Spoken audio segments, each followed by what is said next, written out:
So the first question that we're going to tackle is one I get asked almost every day, and that is, what's the best diet?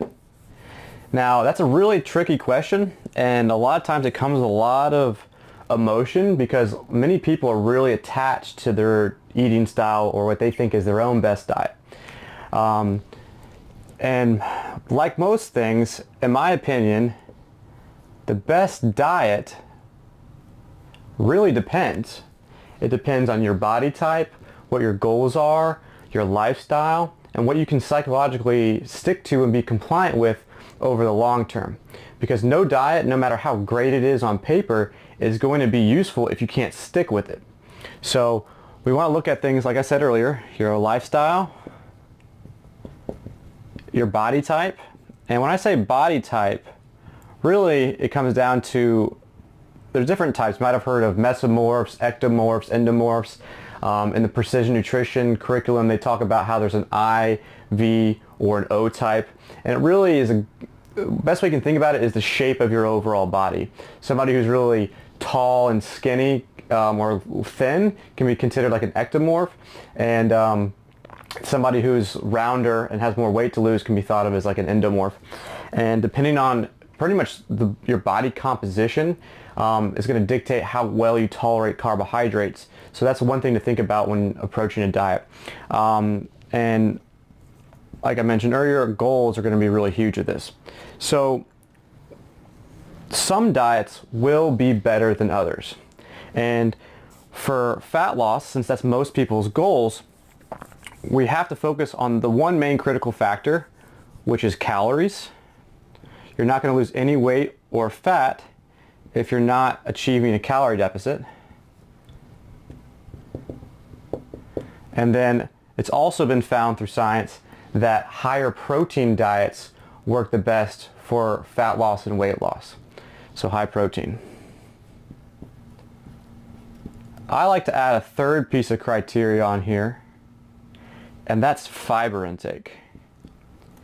Your fiber intake will make a very big impact on how full you feel.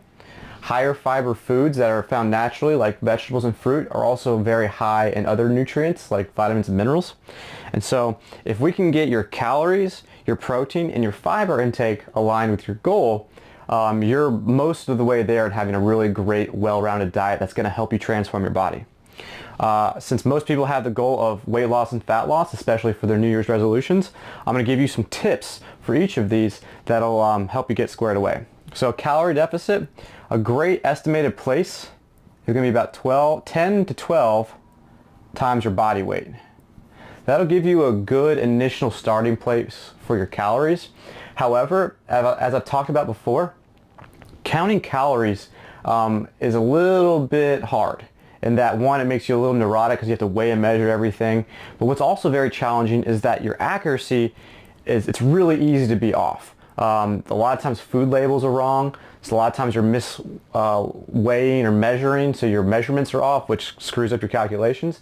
But having a general idea of how much you're taking in will make it easier for you to make adjustments over time.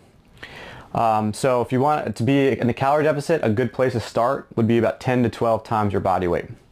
And then next, for your protein intake, we want something around 0.7 to 1 gram per pound of body weight, or about 30% of your calories from protein. I'm not going to go into the specific math too deeply on this. Just know that you're going to want about 20 to 40 grams of protein per meal, 3 to 4 meals a day, and that's going to cover the broad spectrum for most people. We want those high proteins to come from as most whole, nutritious food sources as possible. Lean meats, leaner dairy, or fat-free or low-fat dairy is going to be really, really good for that. And then some vegetables and other sources do have some protein, but those lean meats and dairy sources are going to have your highest quality of protein. And then for fiber, a great little goal is about 12 to 15 grams per 1,000 calories that you consume. So if you have 2,000 calories per day, getting 24 to 30 grams of protein, 24 to 30 grams of fiber per day will really help go a long way to keep your digestive system running properly and fill you up at a lower calorie point. Now, one little note about the fiber, it doesn't really do as well if you get it from supplementation, like different fiber supplements. You really want the large majority of your fiber intake from things like vegetables, some fruits, and beans and legumes. All right, so at the end of the day, the best diet, well, there really isn't one particular one. What's most important is what fits you, your lifestyle, your goals, and something that you can be compliant with. The better types of diets out there are going to be aligned with your calories, have a higher protein intake, and in my opinion, have a little bit higher fiber intake as well. That's not to say that you can't do something extreme like a ketogenic diet or a super low carb diet. Those things will work, but what I find is that they're not very realistic for the long term for most people. So make sure you have these few points in there, and your diet will be great to get started. The biggest secret with diet and nutrition success, and with training as well, is making adjustments.